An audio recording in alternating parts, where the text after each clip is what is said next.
Ice cream lovers, welcome to this session of Scoop School in the throes of build out here. So there's a little bit of pandemonium going on. Regardless, we pump out. Did you notice I clapped then without actually making the sound?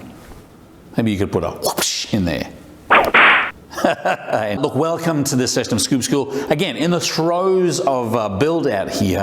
A couple of videos ago, we did a tour of our new Scoop School premises. Keep updated for all of that content, but I wanted to just take a couple of minutes here to take or answer a question from one of our loyal viewers. Before we do so, always want to thank our episode sponsor. This episode, it's Turnkey Parlor or Turnkey Parlor.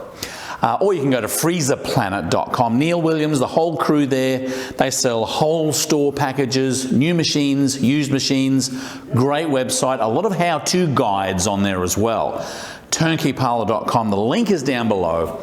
And if you're talking to Neil or any of the crew there, why don't you tell them that I said, how's it going? Okay, great question here from Philip Z. Where are we going to go with this one here? Where are we going to go? We're going to go... And Philip Z asks, do a video on premium ice cream food trucks. Saw one in California with an Emery Thompson. What are your thoughts? What a great question. We are in the era of different channels getting ice cream out to the public. Food trucks, markets, trailers are certainly growing in popularity. Very inexpensive entry point. Mobile, some balances here and there on flow of revenue. You can work it as much as you want. You can work it on weekends. You can work it at events.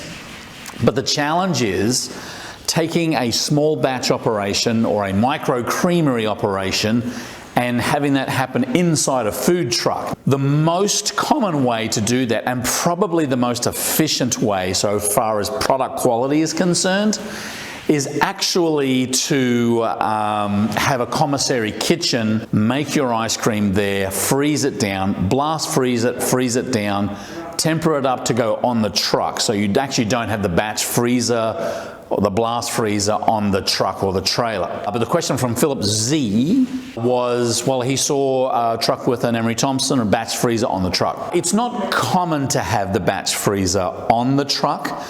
Pros and cons from a positive standpoint, you're making product in front of the customer. Customers can see you making the freshness of that batch. So from a visual standpoint, again, we always talk about the theater of ice cream. That's number one, making it as you go. Second is that it's fresh. Obviously, the fresher the product, the much better mouthfeel, the better flavor that there is. So making it fresh as you go, or even just kind of that morning of, certainly works very well. The downside would be that it really doesn't have enough time to firm up. Now, Emery Thompson and a lot of the batch freezers that you can buy on the market certainly does have the torque capability to freeze down product harder than you normally would in a production circumstance. So I would recommend that if you're looking at doing a food truck with a batch freezer in it, you really want to make sure that that batch freezer is able to freeze down a lot firmer than perhaps what you would in the process. So again, most people are extracting out temperature-wise from their batch freezer batches that are about 18 to 25 degrees. On the extraction temperature, you may want to see if you can extract it colder, maybe 15 to 18 or 15 to 20. You want to get that product firm because you will get some collapsing in the bucket if the model is you're taking it from the batch freezer and straight into a dipping cabinet or a display cabinet. So great visuality. Obviously, it's very, very fresh. Challenge is that you don't get the scoopability or the firmness, and you may lose some of that volume based on the fact that you haven't blast frozen and that doesn't keep that structure. Points to consider. Also, you're going to have to get a special health permit because you're manufacturing in the truck. Some states and counties want the truck permitted, but they also want your manufacturing facility permitted. And if it's the same place, you might be able to get one permit, or you may still need two. Again, talk to your local health department or agricultural department. But yeah, it's a great way to save on space so far as commercial kitchen is concerned, and keep all production and serving in the one place. Just make sure that you've got good quality product, you can freeze it down fast, and you're able to do that.